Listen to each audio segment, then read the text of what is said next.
Hello everyone, it's Clifford Bennett, Chief Economist, ACY Securities, and Sydney is in lockdown, Darwin is in lockdown, and who knows who will be next.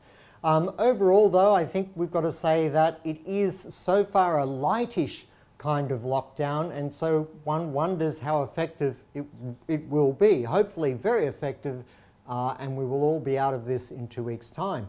In terms of what's happening in the rest of the world, well, the US data on Friday was a little bit disappointing. Basically, consumer spending was totally flat, no change. So I think, that stimulus euphoria period of going out and shopping, etc., buying new goods may just be rolling over now.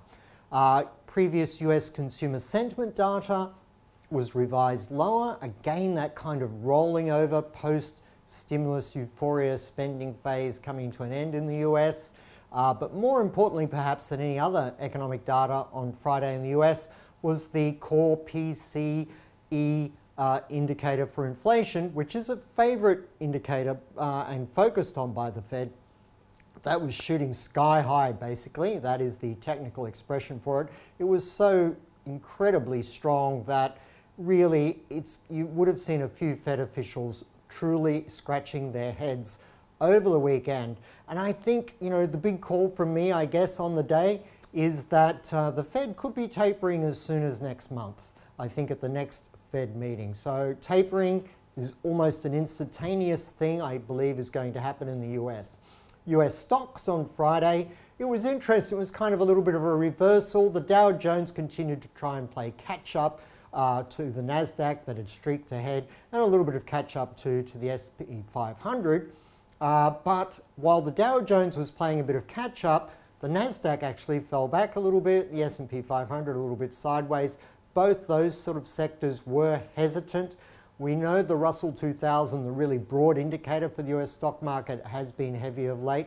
The Dow Jones individual stocks obviously playing a bigger part in that very limited index. So that would be the story there. The overall market, then, you would say, for the US was hesitant on Friday after the previous strong gains. Now, the big risks I keep talking about are Delta and inflation.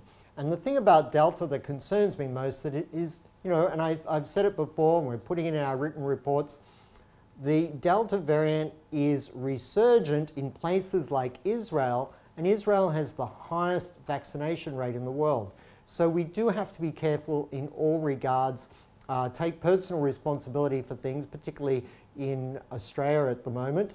And remember that vaccination is not a silver bullet, and you'll still need to do social distancing and still need to wear a mask, because 1 in 20 people on Pfizer are still vulnerable, 4 in 10 on AstraZeneca are still vulnerable, and sure, you may not get as sick, but you could still pass the virus on. That is also reduced by the vaccinations, but it isn't eliminated. So we have to maintain personal responsibility in that regard.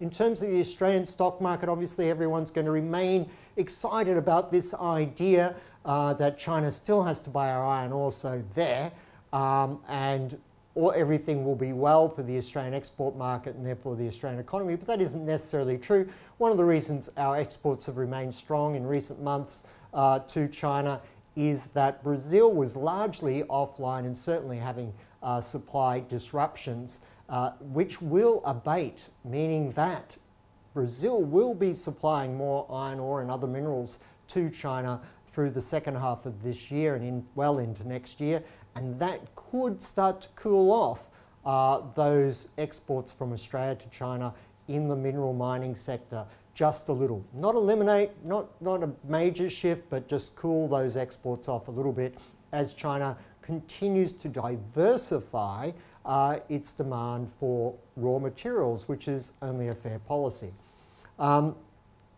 So the Australian share market's going to still, though, be excited about that idea. And also, I think there's going to be a lot of speculative traders in the Australian market who just see the latest shutdown as a buy the dip opportunity, because that's what it's been on every other occasion, let's face it.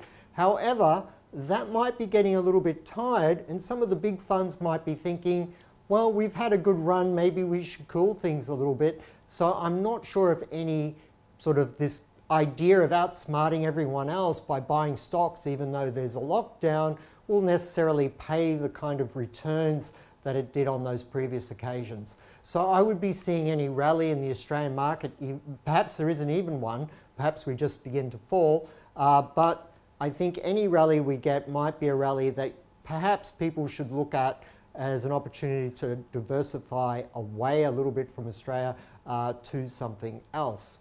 The Australian dollar had that big fall, as all currencies did, on US dollar strength.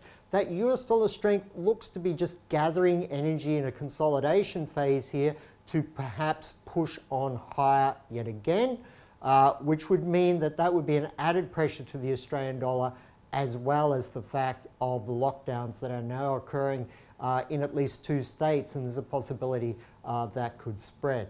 So a cautious outlook from our desk today to you, and I think diversification still remains a very important aspect of all portfolios at this stage. And just remember, in the background, even if it's not eventuating immediately, even if the wave isn't crashing immediately, out there in the ocean somewhere are those twin risks of inflation and this Delta variant. We have to see the vaccinations, Pfizer, AstraZeneca, Johnson & Johnson, whichever one it is, dealing better with this Delta variant to be out of the woods, if you like. I wish you a very good day. We'll continue to do our very best for you. Clifford Bennett, Chief Economist, ACY Securities.